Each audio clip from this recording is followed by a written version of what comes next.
So hello everyone, कैसे हो आप लोग। मेरा नाम प्रियांशु गुप्ता है। Welcome to Priyanshu vlogs live YouTube channel.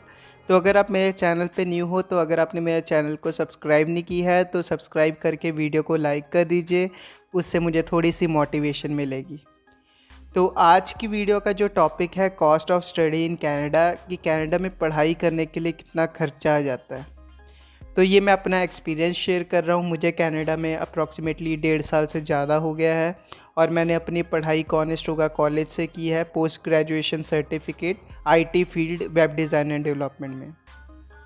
तो कनाडा का सपना हर एक इंटरनेशनल स्टूडेंट का होता है, जिसने आके यहाँ पे सेटल होना होता है। सबसे पहले उन्हें स्टडी करनी पड़ती है।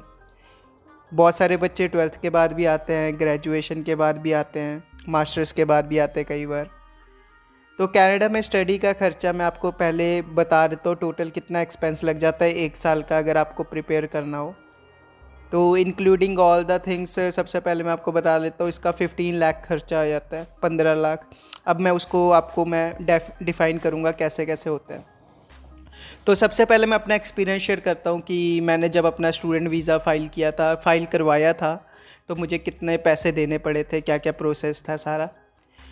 तो कनाडा में स्टडी का सबसे पहले आपको कॉलेज चूज़ करना पड़ता है, कौन से कॉलेज में आपको पढ़ना है ना। तो उससे भी पहले एक स्टेप, सबसे बड़ा स्टेप होता है कि आपकी क्वालिफ़िकेशन क्या है। तो आपको एजेंट के पास जाना होता है। जैसे मैं एक एजेंट के पास गया था, AECC ग्लोबल। उन्होंने मुझसे $1 नहीं लिया था, मतलब एक भी पैसा नहीं लिया था अप्लाई करने का। हालांकि मोस्टली लोग लेते हैं 40-50 हज़ार रुपये, आई डोंट नो वाई, क्योंकि प्रोसेसिंग फ़ीस जो होती है वो उनकी जेब में ही जाती है। तो अब अगर आप किसी भी एजेंट के पास जा रहे हो, आप ज़रूर ये ध्यान रखना कि वो लोग आपसे एक्स्ट्रा जो पैसे चार्ज कर रहे हैं वो उनके जेब में जाने हैं, ठीक है। तो मैं आपको रूबरू करा देता हूँ सारे जितनी भी कॉस्ट लगने वाली है। सबसे पहले आप ऑफ़र लेटर अप्लाई करते हो। ऑफ़र लेटर की जो कॉस्ट होती है, कई कॉलेजेस लेते हैं फ़ीस, कई कॉलेजेस फ्री होते हैं। जैसे अब कॉनेस्टोगा शायद $100 लेता है ऑफ़र लेटर अप्लाई करने के लिए। तो उस टाइम जब 2018 में समथिंग, हाँ 2018 में फ़ाइल किया था, तो अप्लाई किया था ऑफ़र लेटर। तो मेरा 1 महीने में ऑफ़र लेटर आ गया था। तो उसकी कॉस्ट मुझे $0 पड़ी थी, क्योंकि तब शायद कॉनेस्टोगा कॉलेज नहीं ले रहा था ऑफ़र लेटर के पैसे। कई कॉलेजेस लेते हैं, तो ये ध्यान रखना। तो सबसे पहले आपको ऐसे स्टेप्स फॉलो करने हैं। ऑफ़र लेटर अप्लाई करने के लिए आपको क्वालिफ़िकेशन आपकी होनी चाहिए। आप 12th के बाद जा रहे हो या ग्रेजुएशन के बाद जा रहे हो, आपको कोर्स चूज़ करना पड़ता है, तभी आप ऑफ़र लेटर अप्लाई कर पाते हो। ऑफ़र लेटर अप्लाई करने के लिए आपके पास आइल्स का सर्टिफिकेट होना चाहिए। तो आइल्स का एग्ज़ाम का जो खर्चा आ जाता है वो 12 से 15 हज़ार, वो उसका एग्ज़ाम का, और बाकी कोचिंग मिला के 30-40 थाउजेंड रुपीज़ का खर्चा आ जाता है अप्रॉक्सीमेटली, अगर आपने आइल्स पहली बार की है। बहुत सारे बच्चे घर से भी प्रिपरेशन कर लेते हैं और वो क्लियर कर लेते हैं। और आइल्स एक लैंग्वेज है, तो प्लीज़ उसको आप एज ए सब्जेक्ट मत लीजिएगा। बहुत सारे स्टूडेंट कंफ्यूज हो जाते हैं कि आइल्स यार इतनी मुश्किल कैसे है। आइल्स मुश्किल नहीं है, ये सब एक इंग्लिश लैंग्वेज टेस्ट है, ठीक है। और बहुत सारे बच्चे ये पूछते हैं क्या आइल्स मैंडेटरी है कनाडा जाने के लिए। डिपेंड करता है, अगर आप स्टूडेंट वीज़ा पे जा रहे हो तो आपके लिए आइल्स मैंडेटरी है, बिकॉज आइल्स एक ब्रिज है, ताकि आप अपनी फीलिंग्स को एक्सप्रेस कर पाओ, आप क्या सोच रहे हो और दूसरे बंदे को समझ पाओ। फॉर एग्ज़ाम्पल, अगर आप आइल्स करके नहीं आओगे, आप इधर आइल्स नहीं किया, आपको इंग्लिश बोलनी नहीं आती, आप कैसे सर्वाइव कर पाओगे। तो इसलिए कनाडा ने आइल्स मैंडेटरी की है कि अगर आप आइल्स करके आओगे तभी आपको ऑफ़र लेटर मिलेगी। कॉलेज वाले ऑफ़र लेटर तभी प्रोवाइड करते हैं। हालांकि स्टडी परमिट पे आपको सिर्फ जब स्टडी वीज़ा फाइल करते हैं उसमें आइल्स के डॉक्यूमेंट्स नहीं लगाने होते हैं। तो आइल्स का खर्चा 40,000 रुपीज़ का हो गया था मेरा तो 40 से 50,000 का हो गया था, क्योंकि मैंने 2 मंथ्स की कोचिंग ली थी। मैंने वैसे इसलिए ली थी ताकि मेरा पहली बार था ना, और हेल्प वहाँ पे हो गई थी। मेरा पहली बार में क्लियर इसलिए हो गया था क्योंकि मैंने जो 12th की थी वो CBSE बोर्ड से की थी, जहाँ पे इंग्लिश ज़्यादा ही सारी किताबें इंग्लिश की होती है हर सब्जेक्ट की, एक्सक्लूडिंग हिंदी और पंजाबी। बाकी जितने भी हिस्ट्री, SST जो भी सब्जेक्ट था वो सारा इंग्लिश में था। और मैं ग्रेजुएशन के बाद आया था, और ग्रेजुएशन भी मतलब जितनी भी बुक्स थी ऑलमोस्ट वो इंग्लिश में थी, जिसकी वजह से तो इंग्लिश 2-4 साल पढ़ने के बाद थोड़ा सा माइंड में बैठ ही जाता है ना, क्या चीज़ है, क्या बंदा कहना चाहता है, रीडिंग स्किल्स बढ़ जाती हैं। तो उसके बाद ऑफ़र लेटर अप्लाई किया, तो ऑफ़र लेटर के लिए सिर्फ मेरे डॉक्यूमेंट्स लगे, मेरे जितने भी ग्रेजुएट जो हुआ था उसका सर्टिफिकेट लगा और मार्कशीट लगी और आइल्स के सर्टिफिकेट लगा, दैट्स इट। ऑफ़र लेटर के बाद आता फ़ीस का खर्चा। जो कॉलेज की फ़ीस है अप्रॉक्सीमेटली यहाँ पे $14,000 पर ईयर है।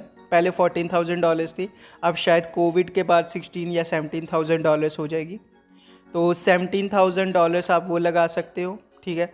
$17,000 कॉलेज की फ़ीस लगाने के बाद आप GIC लगा सकते हो। अब $10,000 आपको देना पड़ता है। $10,200 स्कोशिया बैंक चार्ज करता है, $200 प्रोसेसिंग फ़ीस। तो अगर आपने स्कोशिया बैंक में GIC नहीं करवानी, आप CIBC में करवा सकते हो, जिसमें $10,000 ही लगते हैं। वो $200 प्रोसेसिंग चार्जेस नहीं होते, वो डिपेंड करता है। CIBC बैंक भी बहुत बढ़िया है, तो मैं आपको यही रिकमेंड करूँगा, ये दोनों बैंक। तो GIC क्या होती है? GIC सर्वाइवल के लिए काम आती है। फॉर एग्ज़ाम्पल अगर आप यहाँ पे कनाडा में आ रहे हो, अगर आपके पास जॉब्स नहीं है, आप ढूंढ रहे हो जॉब, आपको मिल नहीं रही है, तो GIC आपको हर मंथ मिलती है 1 साल के लिए $670। तो बहुत सारे स्टूडेंट्स के माइंड में ये मिसकंसेप्शन आता है कि क्या हम GIC से पूरी फ़ीस भर सकते हैं जो 3rd सेमेस्टर की है, क्योंकि 1 साल की तो वो भर के आते हैं। तो इसका आंसर है नहीं। तो आपको पर मंथ $670 ही मिलेंगे, आप अपनी मर्ज़ी से विड्रॉ नहीं करा सकते। तो GIC इसलिए मैंडेटरी है ताकि आप सर्वाइव कर पाओ, और अपने फंड्स शो करोगे तभी आपका वीज़ा जो है स्ट्रॉन्ग हो जाएगा, वीज़ा फाइल स्ट्रॉन्ग हो जाएगी, ठीक है। तो GIC और फीस इंक्लूड हो गया $27,000, है ना। $27,000। उसके बाद आप टिकट लगा सकते हो, मैक्सिमम 1 लाख लगा के चलते हैं ना, और 1 लाख उसका लगा लें और 1 लाख शॉपिंग का लगा लें, ठीक है। तो ये टोटल हो जाता है, आप देख सकते हो 7 से 8 लाख हमने फ़ीस भरी है, या 8 से 8.5 लाख, तो वो $17,000 हो गया कैनेडियन में, ठीक है। उसके बाद 5 लाख GIC भरी है, 5.5 लाख, है ना। तो वो रेट पे डिपेंड करता है। तो GIC जब भी आप करवाओ, मैनेजर से बात करो कि प्लीज़ हमें बढ़िया रेट देना, कि अगर अगले दिन अगर पैसा गिरे, अभी तो रेट जो चल रहा है कनाडा का 57 रुपीज़ है 1 कैनेडियन डॉलर। जब मैं था तब मैंने 52 रुपीज़ दिए थे। तो देखो 5 रुपीज़ का आपको लगेगा बहुत कम फ़र्क है, लेकिन अगर आप $10,000 भर रहे हो तब वो 50,000 का डिफरेंस हो जाता है। एक रुपये भी बढ़ता है तब भी वो 10,000 का फ़र्क पड़ जाता है, क्योंकि हमने $10,000 GIC देनी है। तो जब भी आप GIC दो तो GIC आप सबमिट कराओ, तो उससे पहले मैनेजर से बात कर लो कि क्या पता आपको कोई डिस्काउंट मिल जाए, ठीक है। फोरेक्स डिपार्टमेंट से आप बात कर सकते हो। तो मैंने एक्सिस के थ्रू GIC पे की थी। तो $27,000 इसलिए मैं बोल रहा हूँ 8 लाख आपकी फ़ीस होगी। ये 2020 के अकॉर्डिंग बता रहा हूँ, मेरी तो तब 7 लाख थी, लेकिन इन्फ्लेशन के करके और कोविड के करके थोड़ी फ़ीस बढ़ गई है, कॉलेजेस ने भी बढ़ा दी, क्योंकि उनका भी बहुत ज़्यादा लॉस हुआ है। तो 8 लाख वो लगा लो और 5 लाख वो लगा लो, क्या कहते हैं, GIC। 8-5 13 लाख ये हो गया, और 1 लाख आप मैक्सिमम टिकट का लगा लो, या 60-70 हज़ार अगर आप टिकट का लगाते हो, टिकटिंग का। उसके बाद आती है शॉपिंग में बैगेजेस आ गए, इलेक्ट्रॉनिक्स आ गए, जो भी चीज़ें आपने लेनी है, कपड़े आ गए, है ना, और आपने कंबल भी लेके आना है, बहुत सारे सामान लेके आना होता है, तो आप लेके आ सकते हो। तो वो 70,000 to 80,000 रुपीज़ उसके लगा लो, है ना। तो मतलब इतने हो जाती है मैक्सिमम। बाकी आपने एडिशनल अपने लिए सर्वाइवल के लिए एकदम से आपका अकाउंट तो नहीं खुलने वाला स्कोशिया का। आप जब आ रहे हो तो 14 डेज़ क्वारंटीन रहना पड़ेगा। तो 14 डेज़ क्वारंटीन रहोगे तो उसमें आपको एडिशनल फंड्स चाहिए, कैश चाहिए। तो आप एक फोरेक्स कार्ड बनवा सकते हो। अगर आप वो नहीं बनवा सकते तो आप अपने साथ कैश लेके आ सकते हो। तो मैं अपने साथ $2,000 समथिंग लाया था ताकि मैं सर्वाइव कर पाऊँ, और मैं 2,000 ले आया। मैं बहुत लकी था क्योंकि $2,000 मेरे काम इसलिए आ गए क्योंकि मुझे 4 महीने जॉब नहीं मिली, क्योंकि मुझे कोई सपोर्ट करने वाला नहीं था। तो फिर मैं बस आपको यही बताना चाहता हूँ कि प्लीज़ अपना बैकअप बना के रखना। टोटल खर्चा 16 लाख रुपए से 17 लाख मैक्सिमम आ सकता है। और 3rd 4th सेमेस्टर की फ़ीस बहुत सारे बच्चे पूछते हैं कि 3rd सेमेस्टर की फ़ीस कैसे भरते हैं। तो थर्ड सेमेस्टर की फ़ीस भरने के लिए आपके लिए ना, आपको मैं एक सबसे बेस्ट एडवाइस देता हूँ, आपको ना वो कोर्स चूज़ करना है जो आपको ड्रॉप प्रोवाइड करे 4 मंथ्स का। ऑफिशियल ड्रॉप में ये होता है, जैसे अभी स्टूडेंट लाइफ में हमें रिस्ट्रिक्शंस होती हैं कि 20 आवर्स पर वीक काम कर सकते हैं, लेकिन हम 40 आवर्स प्लस काम कर 40 आवर्स प्लस वीक काम कर सकते हैं। जैसे मतलब 40 आवर्स से ज़्यादा काम कर सकते हैं पर वीक, जब हमारा ऑफिशियल ड्रॉप हो उसे हम फुल टाइम काम करते हैं।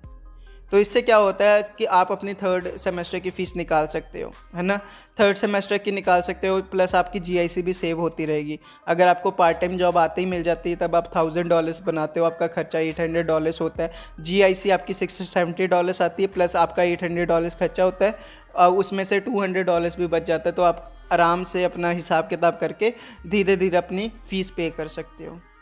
तो ये ऑल अबाउट था सारा। अगर आपको और इन्फॉर्मेशन चाहिए, डिटेल्ड बनाऊँ, आपको आधे घंटे की वीडियो बनाऊँ, तो ये वीडियो को लाइक कर देना। एम करते हैं 300 लाइक्स का। मुझे नहीं पता व्यूज़ आएंगे कि नहीं आएंगे, पर मैं अपना बेस्ट ट्राई कर रहा हूँ ताकि आपको एक एक इन्फॉर्मेशन के बारे में पता लग सके, ताकि आपको कोई मिसगाइड ना करे। आई होप आपको ये वीडियो अच्छी लगी होगी। अगर वीडियो अच्छी लगी तो वीडियो को लाइक करके चैनल को सब्सक्राइब कर देना।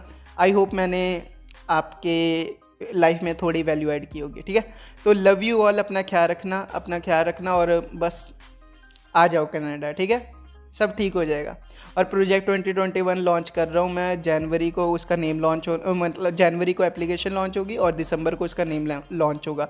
तो इंस्टाग्राम पे मुझे फॉलो करना मत भूलना। मेरी इंस्टाग्राम आईडी है priyanshu_vlogs1। तो thank you so much, love you all, बहुत ज़्यादा प्यार दिया है, शुक्रिया, बाय बाय, टेक केयर।